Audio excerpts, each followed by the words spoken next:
Hey guys, welcome to the video. So in this video I'm going to be reviewing Green Lantern Rebirth.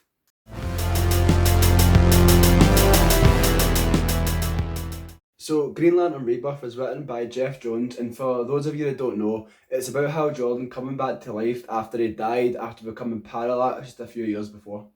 If this is your first time watching my videos, I do a lot of comic book reviews, Star Wars reviews, and a lot of top 10 lists and theory videos. If you're into that, be sure to hit that subscribe button and let's crack on with the review.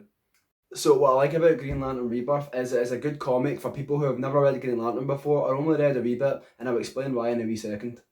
This book does a great job of introducing you to the main Green Lantern Earth Corps members, so like John Stewart, Guy Gardner, Kyle Rayner, and of course Hal Jordan. You get the good idea that everyone's being impacted by Hal Jordan's death and it's affecting them in completely different ways. Like Guy Gardner's a complete different person now, John Stewart's struggling to deal with it, and Kyle Rayner is struggling tremendously as well. Spent a good amount of time with these characters throughout the story, giving us a good idea of where they are now and what they're like and exactly how they're coping about Hal Jordan dying. And I think that's good because if you've never read a Green Lantern comic before, then it introduces you to these characters well and you get a good sense of who they are, and it shows a characterization very well and you know what they're like, and I thought that was well done. Personally for me, I'm actually quite new to Green Lantern. I've only read the Green Lantern Green Arrow comic and I've read Green Lantern Earth 1, so I didn't really know much about John Stewart and stuff, but when I was introduced to him in this comic, it introduced him in a good way, so I personally felt connected to them very quickly and got a good sense of who they were. And when it comes to Hal Jordan as well, he's been merged with the Spectre, so obviously we don't really see him interact with people as he usually would,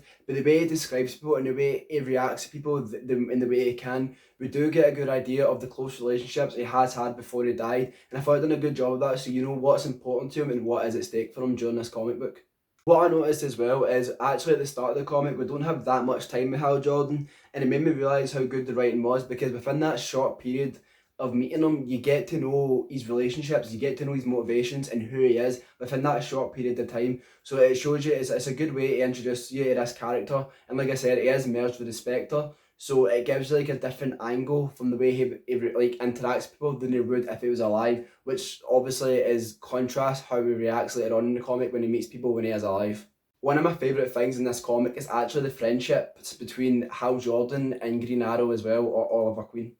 Like I said, we do get a short time with Hal Jordan, and during that short time he does spend time with Green Arrow, and because he's merged with the Spectre, he is more vicious and brutal towards the villains. And Green Arrow notices this, so the way him and Hal Jordan speak to each other, the way he talks about Hal Jordan, the way they interact with each other, is you do get a good insight to the fact that we're good friends in the past, and Green Arrow really wants to hold on to that friendship, and he really wants his old friend back that he once knew, and we only get that within a few pages, and the way it's done in those few pages gives you a lot of detail about it, and it was done very well. Another thing I liked in this comic book as well is we hear about Hal Jordan's coming back,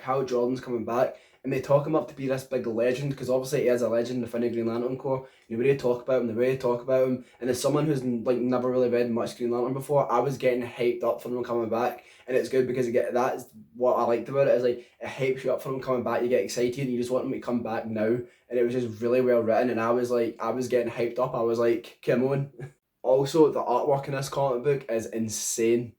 There was such an insane attention paid to detail in this book, and it was just so well drawn, and the colours were so vibrant as well. Whenever you're reading it, you just can't take your eyes off it, it's just that good. So I was planning on reading it over 2 nights, and I just couldn't stop reading it because I just loved looking at the artwork in it as well. What I noticed as well is, because it's a Green Lantern comic, obviously one of the big colours is green, and you're going to see a lot of green in this comic, but even when there's no Green Lanterns on any of the pages or the panels, there's always that like wee bit of green, so they always find a way to put green in there, and I like that because it kind of kept this like consistent theme going. I don't know if it was intentional or not, but I noticed it when I was reading, and I really enjoyed it. It just kind of felt like there's this nice wee consistent theme throughout the comic, which was just nice. One thing I liked in this comic as well is there's a scene where I don't want to say what character it is, but there's a character that just schools Batman, and he just puts Batman on his ass, and it was so great to see because Batman's always hyped up to be this amazing person, and I love Batman, but just when this person just puts him in his place, I just thought it was awesome. I just wanted to mention that because it was just one thing I read in it and I found it quite funny. It's also quite a funny book as well, like it's serious when it has to be, but there's nice wee like bits of humour in it which I thought worked very well, and it never like took out the tone of the comic either. The only negative for the comic I can really think of was like the Justice League show up in it and they don't really do anything, like they're just kind of there and they don't do anything, so I don't really see the point in them, but that's like the only negative I can think of because it is a really good comic. So this comic is definitely a must read, guys. Be sure to check it out. I highly recommend reading it. If you've never read Green Lantern before, this is definitely a great place to start. Thanks a lot for watching, guys, and if you enjoy this kind of content, be sure to hit that subscribe button. Where I do, like I said, I do a lot of comic book reviews, Star Wars based reviews, even the occasional just regular movie review every now and then, and also theories and top 10 lists. So if that kind of stuff interests you, be sure to hit that subscribe button and also click the like button and let me know who your favourite Green Lantern is and any stories the Green Lantern that you'd highly recommend. Thanks for watching, guys, and I hope to see you in the next video.